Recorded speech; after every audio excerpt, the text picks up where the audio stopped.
सकते हैं वे शुरू से अंत तक पूरी तरह से उन्नत तकनीक का उपयोग कर रहे थे। गर्भाधान से पहले के समय से लेकर बच्चे के जन्म के बाद तक तकनीक शामिल थी, लेकिन प्राचीन भारतीय लोग समान रूप से अंधविश्वासी प्रतीत होते हैं।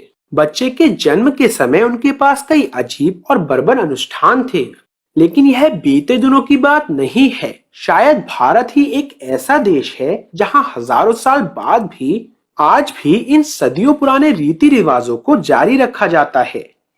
दक्षिण भारत के दूर दराज के इलाकों में पारंपरिक डॉक्टरों द्वारा बच्चों की डिलीवरी की जाती है। ये डॉक्टर्स कभी स्कूल नहीं गए, उन्होंने अपनी तकनीकों को अपनी माताओं से सीखा है, जिन्होंने इसे अपनी दादी से सीखा है। बच्चे के पैदा होते ही एक अजीब सी रस्म अदा की जाती है।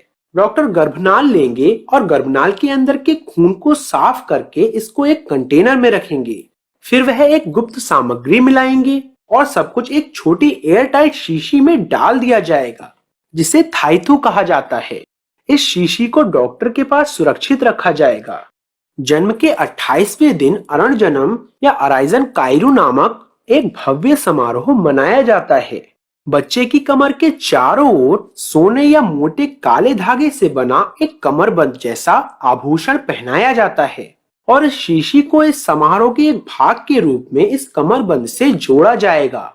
जैसे जैसे बच्चा बढ़ता है वह कमरबंद को बदलना जारी रखेगा, क्योंकि धागे को बड़ा होना है, लेकिन उन्हें शीशी बदलने की अनुमति नहीं है और उन्हें उसी पुरानी शीशी को हमेशा के लिए रखना होगा और इसे अपने नए कमरबंद से जोड़ना होगा।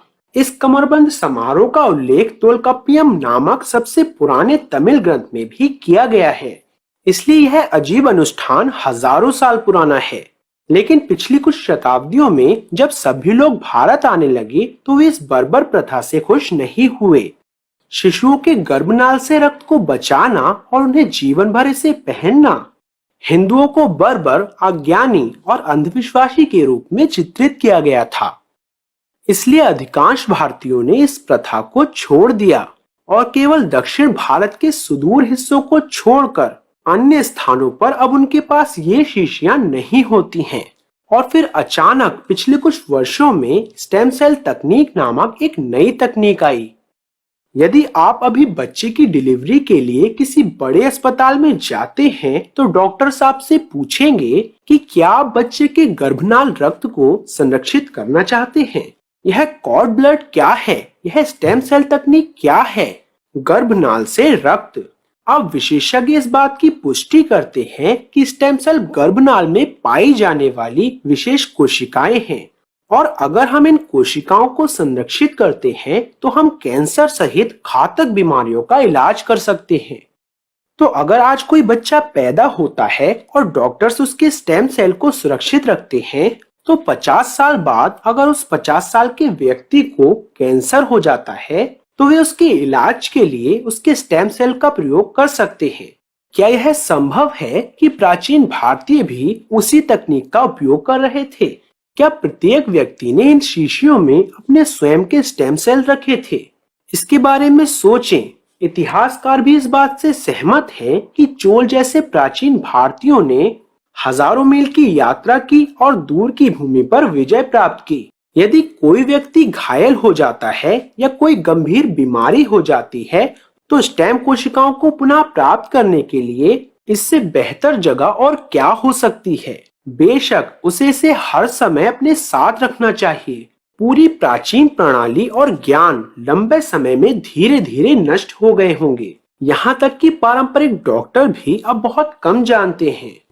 लेकिन आज भी यदि किसी व्यक्ति को किसी जहरीले सांप ने काट लिया हो तो वे इस शीशी को खोलकर दूध में मिला देंगे और इससे व्यक्ति की जान बच जाएगी। यहाँ तक कि डॉक्टर्स भी यह सोचते हैं कि यह किसी तरह का जादू है, क्योंकि प्राचीन स्टेम सेल का ज्ञान खो गया है। बेशक आप में से कुछ लोग कहेंगे अच्छी तरह से स्टेम सेल एक फ्रीजर में होना चाहिए, इसलिए यह बकवास है। फिर से बस कुछ और दशकों के लिए धैर्य रखें और वैज्ञानिक उन्हें संरक्षित करने का एक बिल्कुल नया तरीका लेकर आएंगे बिना उन्हें फ्रीज किए।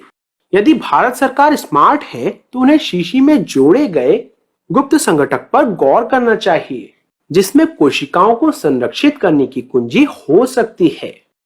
प्राचीन हिंदू इस बारे में कैसे जान सकते थे? अगर वे स्टेम सेल के बारे में जानते थे तो क्या उन्होंने क्लोनिंग भी की थी?